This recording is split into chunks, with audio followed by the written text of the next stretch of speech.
In the silent, hollow hours of midnight, while the rest of the city slept, Arthur remained the sole occupant of the dim office floor, surrounded by mountains of blueprints and ink-stained paperwork. His hands moved with a precision born of years of unyielding dedication and quiet labor. But while Arthur was building foundations, his siblings were busy burning through them. Their world was one of flash noise and hollow celebration. They viewed Arthur's work ethic with a mixture of pity and disdain, mocking the brother who preferred the scent of ink to the taste of vintage wine. The day of reckoning arrived at the family's ancestral manor. A cold afternoon light filtered through the heavy curtains of the grand study. Inside, the air was thick with the scent of old mahogany and the heavy weight of expectation. The family lawyer sat with a stoic expression. The siblings leaned in, their eyes darting greedily toward the thick parchment, already calculating how much they would spend before the ink even dried. Arthur stood quietly at the back of the room, a shadow among the giants of the family history, seeking nothing more than closure. The lawyer began to read. "To my son Arthur," he recited, "for his years of service, I leave a modest share of the secondary estate." The room erupted. The siblings didn't hide their triumph, their sneering laughter echoing off the walls, ridiculing what they saw as a pittance. Arthur said nothing.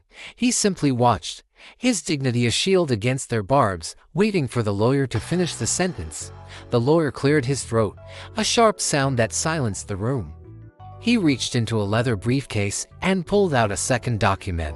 However, the lawyer continued. The primary commercial holdings and the secret skyscraper development were transferred to Arthur years ago. It was a reward for professional mastery and a loyalty that never wavered. The true crown jewel of the family empire now belonged to him. The secret property was no mere building.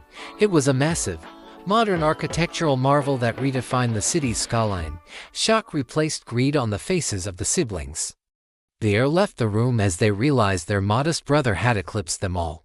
Arthur stepped forward and took the golden documents. He didn't gloat. He simply looked at the lawyer and gave a respectful nod. The years of labor, the sleepless nights, and the quiet endurance had finally led him to this moment of ultimate vindication.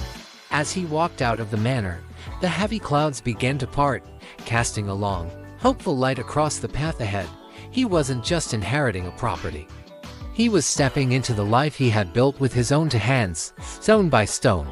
The world finally saw what his father had known all along. True wealth is not found in what you spend, but in what you create. Respect isn't given, it is earned through patience, resilience, and a master's touch. Arthur had earned it 1,000 times over.